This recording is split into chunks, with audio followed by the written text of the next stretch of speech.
Bienvenue dans l'actualité du jour chez Kivu Morning Post. Commençons par les titres. Pour le premier anniversaire de la gouvernance de Bahati Musanga, Corneille Nangaa a déclaré que la guerre est finie et a appelé le Nord Kivu à se concentrer sur la reconstruction et le développement. À Mambasa, en Ituri, la population a observé une deuxième journée de ville morte pour dénoncer l'insécurité et réclamer de mesures urgentes des autorités.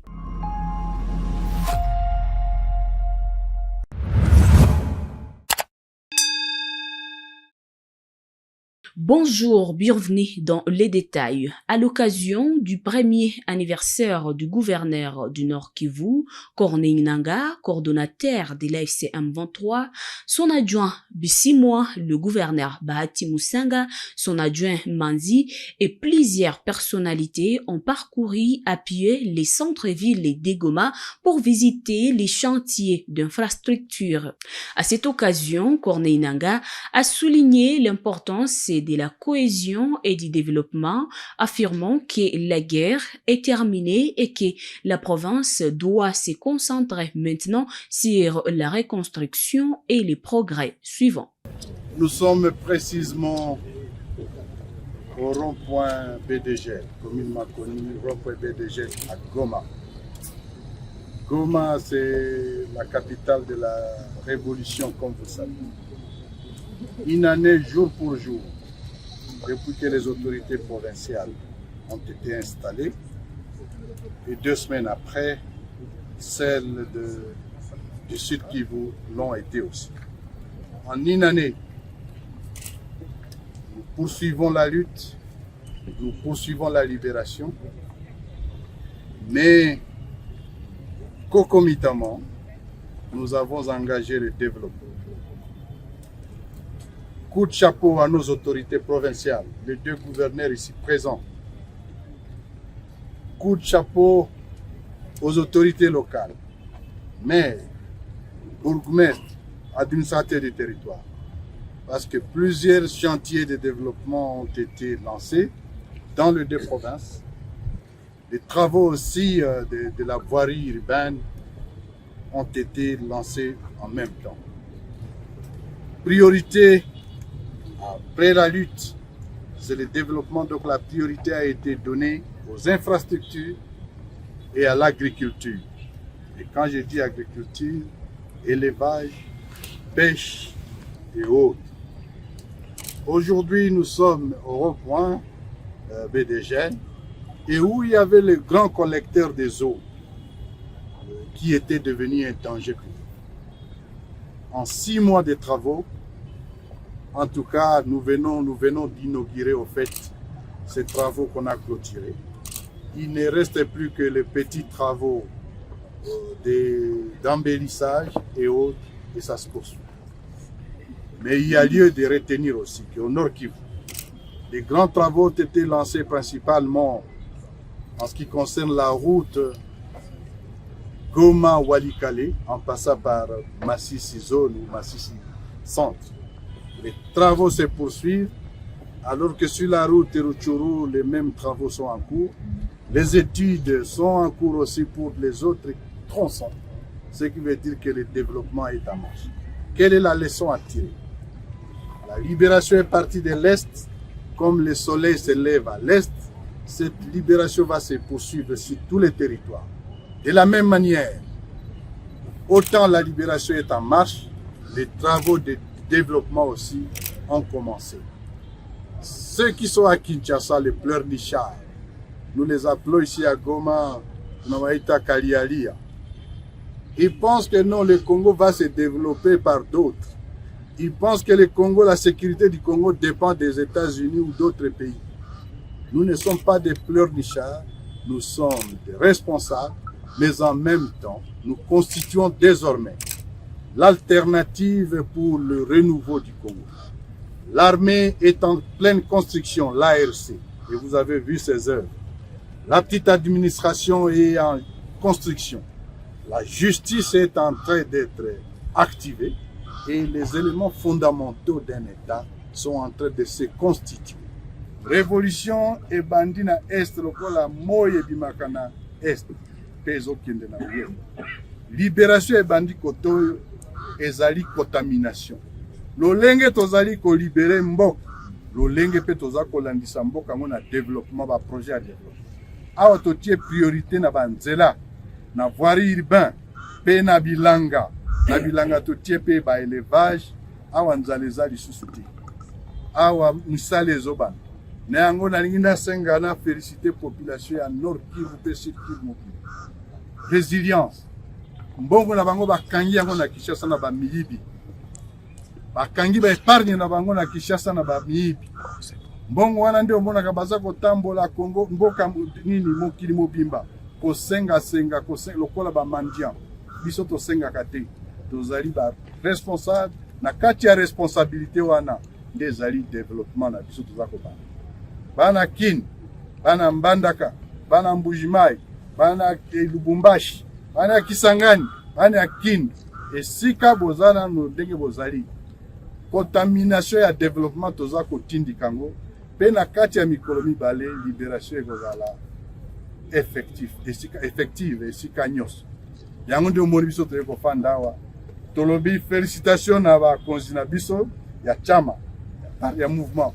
Félicitations surtout na mapinga na biso. ARCND armée à lobby ya Congo. Ezali bato bayebi kobunda mibali. Ezali bato oyo bayebi ke armée ezali nini. Bazana discipline, bazana o babengi détermination. Bazonga kasimate. Repli stratégique bayebi yango te.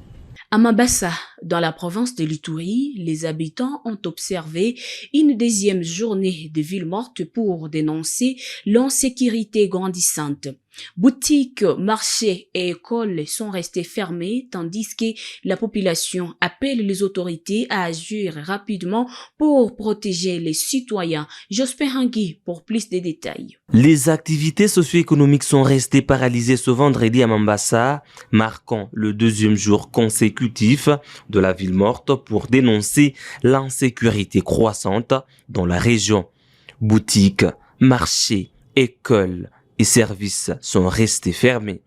La circulation a été fortement réduite, reflétant le respect massif du mot d'ordre lancé par la Lucha et la nouvelle société civile congolaise. Cette mobilisation fait suite à l'assassinat d'un opérateur économique qui a provoqué la colère des habitants. Maître Jospin Paluku Mboa, coordonnateur de la nouvelle société civile congolaise, a salué la discipline des citoyens et évalué à 80% la réussite de la première journée ville morte. Il a appelé les autorités à prendre des mesures urgentes pour protéger les personnes et leurs biens. Quelques militants se sont rassemblés dans le centre-ville pour exprimer leur ras-le-bol face à la criminalité. Aucun incident majeur n'a été signalé. La population de Mambasa affirme rester déterminée à poursuivre cette lutte citoyenne jusqu'à ce que des solutions durables soient mises en place. Le ministre de la Justice, Guillaume Mengefa, a reçu jeudi le député Paluku Siwako Mokuke Kapako pour discuter des irrégularités judiciaires à Lubero dans le Nord Kivu. Le député a dénoncé des complicités présumées entre magistrats et responsables fonciers.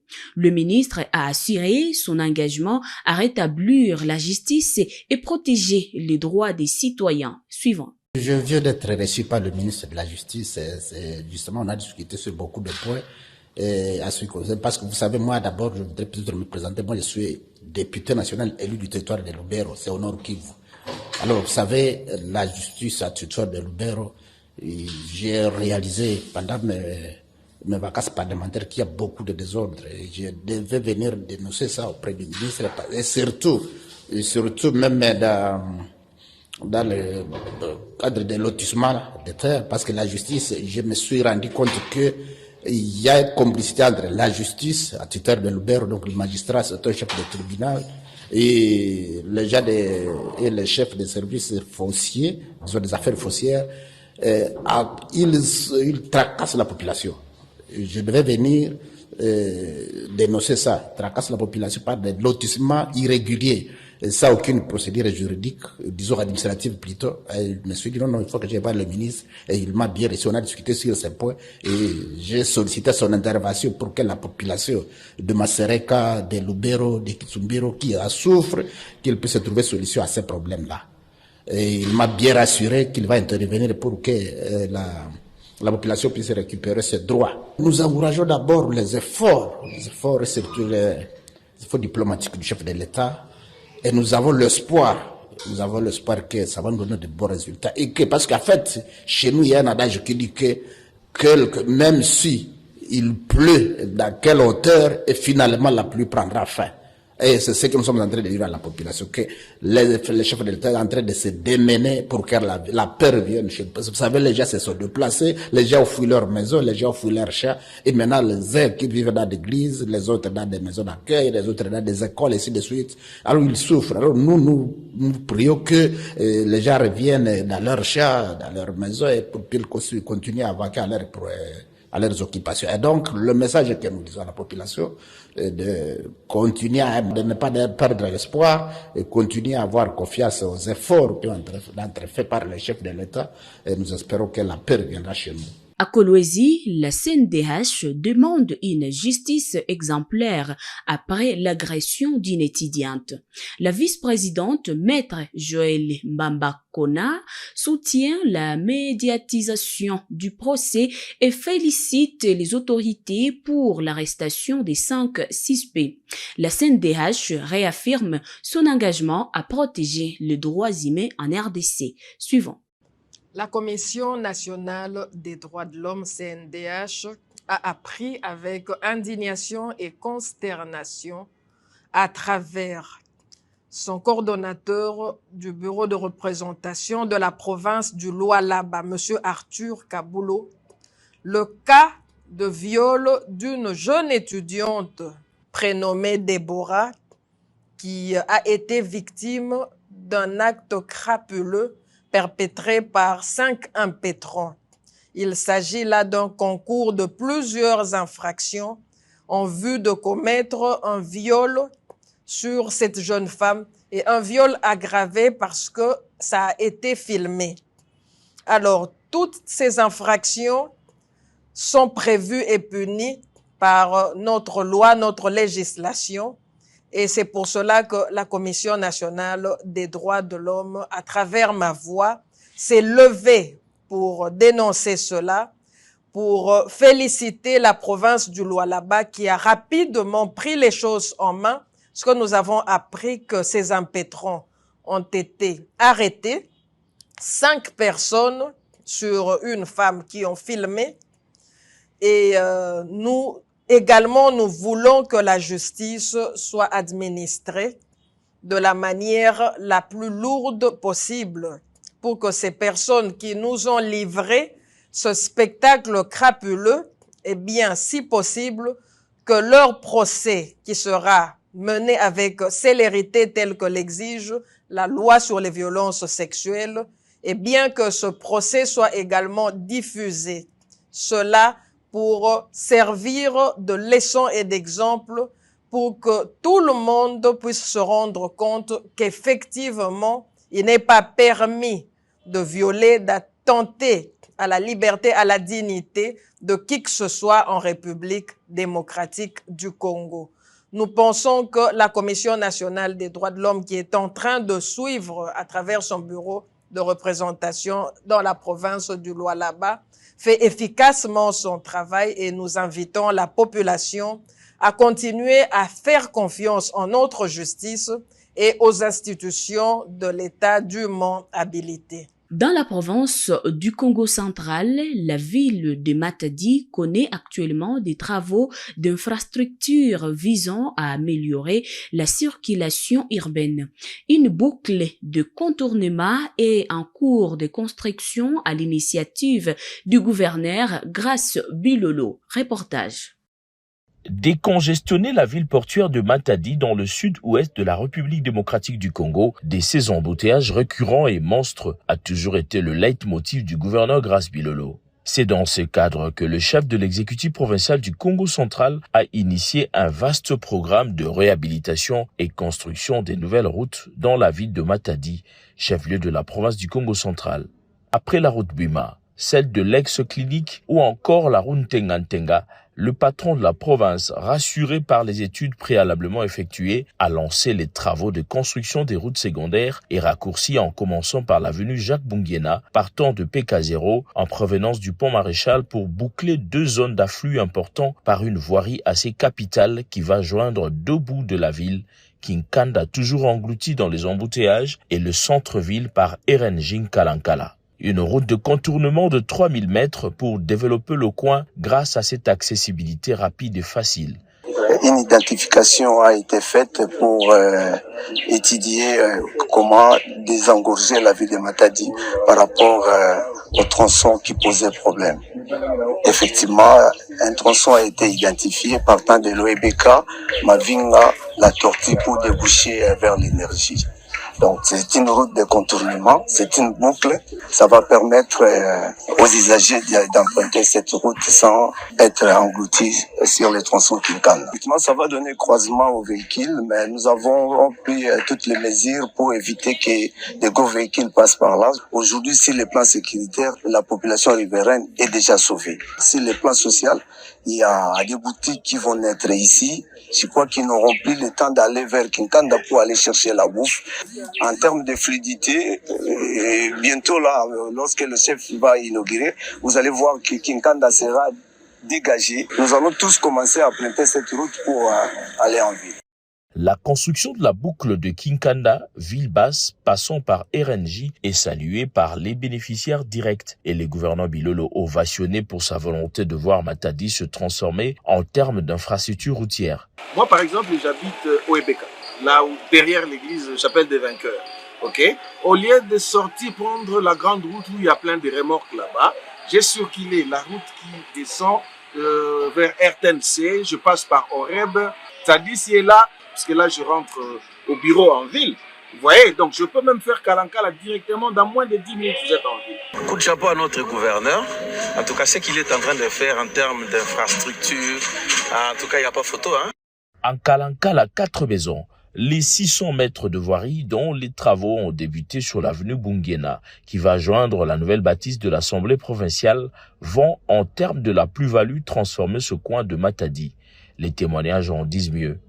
Avantage de là où ça là, ne pas au Magadam, de Romona qui est pour te poser la carte aujourd'hui. Si les routes Kalankala est une référence à l'Assemblée provinciale dans la carte de maison.